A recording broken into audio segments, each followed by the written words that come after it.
Salut les devs, je fais ta veille, tu le sais, 2 fois par mois, des fois plusieurs fois par mois. Ça dépend du temps. T'es bien chez Dev to Be Curious, c'est le podcast de Dev to Be Curious. Je viens de sortir un nouvel épisode là sur Twitch et du coup sur YouTube qui parle en fait d'une des nouveautés en fait d'Angular 14. On va parler donc du coup d'Angular 14 dans cet épisode. Alors Angular 14, j'en ai parlé, hein, c'était sorti il y a quelques mois, il y a à peine un mois, pardon, et il y avait quelques nouveautés super sympas, dont deux que j'ai testées en fait en live. Je les avais jamais testées avant, avec toutes les formations que j'ai en ce moment, c'est un peu costaud et tant mieux dans ce sens. Là, je me suis posé un peu et en live, j'ai vraiment découvert en fait les deux fonctionnalités qui sont pour moi les plus sympas en fait d'Angular 14. Tout d'abord, on va parler de Angular 14 avec la partie standalone component, puis après Angular 14 avec la partie Reactiveform typé. Alors, tout d'abord, toute la partie standalone, c'est vraiment sympa, en fait, ce qu'on peut y découvrir.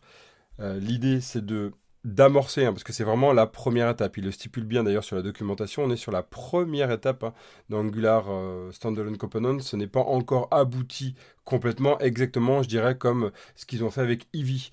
Eevee, c'était exactement le principe avec Angular 9, Angular 10, 11, 12, où ils ont commencé à amorcer petit à petit, ils nous en ont parlé, ils ont pris du retard, etc.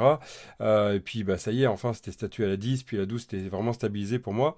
Et la 13 faisait vraiment un clivage. Bref, dans cette 14, en fait, on est en train d'amorcer ces standalone components. Alors, on va dire enfin, moi je dirais enfin, puisqu'en fait, chez React, chez Vue, cette notion de module n'existe pas. Alors après, technologiquement, ça a été un choix qui était de la base, hein, de l'architecture d'Angular qui permet de regrouper les composants, de gérer l'injection dépendance. Bon, voilà, il y a pas mal de gestion derrière qui permet de faire des standalone modules. Et puis, en fait, est apparue une notion qui se rapproche en fait de ce qu'on peut trouver en React et Vue, donc c'est la notion de SCAM. Si vous connaissez un Single Component as Module, et l'idée c'est d'avoir un composant en module et d'utiliser ce module comme un composant, composant comme un module. En fait, c'est toujours que composant.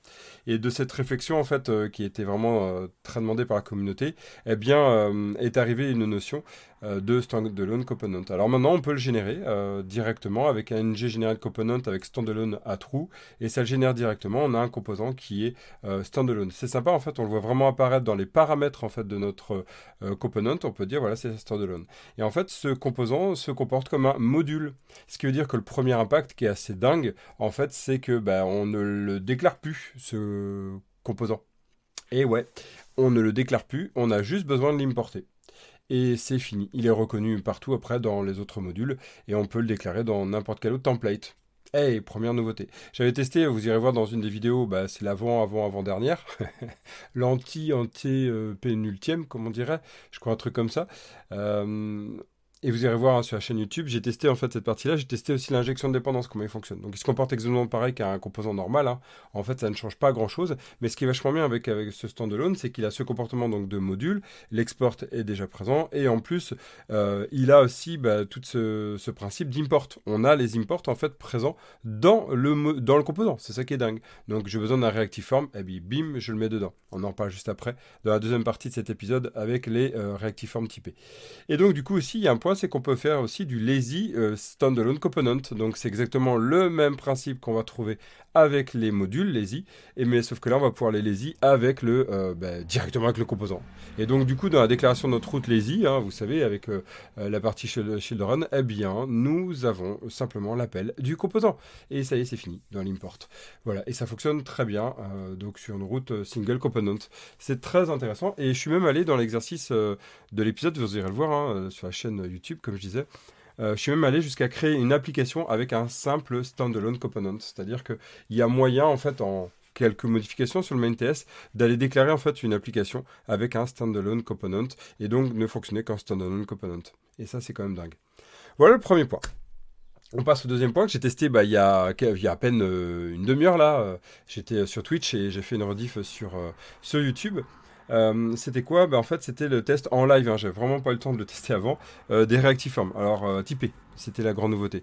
Alors, j'étais déçu. En fait, dès le début, j'étais déçu pour vous dire, parce qu'en fait, si on laisse le moteur actuel, rien ne change. En fait, il n'y a pas grand changement de base. C'est-à-dire que je déclare une forme contrôle, eh bien, en fait, une forme groupe, pardon, eh bien, ça ne change rien.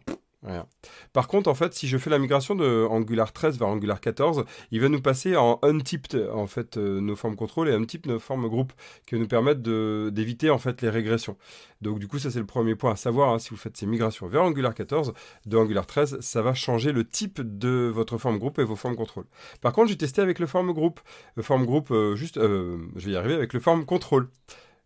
Et donc du coup j'ai testé avec un form control simple et là clairement quand je déclare un form control en passant une chaîne, il va reconnaître le type chaîne. Si je mets une date, il va reconnaître la date et donc du coup je ne pourrais passer dans le set value que la date. Et ça c'est super intéressant, déjà on a quelque chose qui est confortable. Après en fait j'ai découvert c'est mal stipulé en fait dans la doc, qu'en fait quand on déclare notre form group on doit lui passer un type.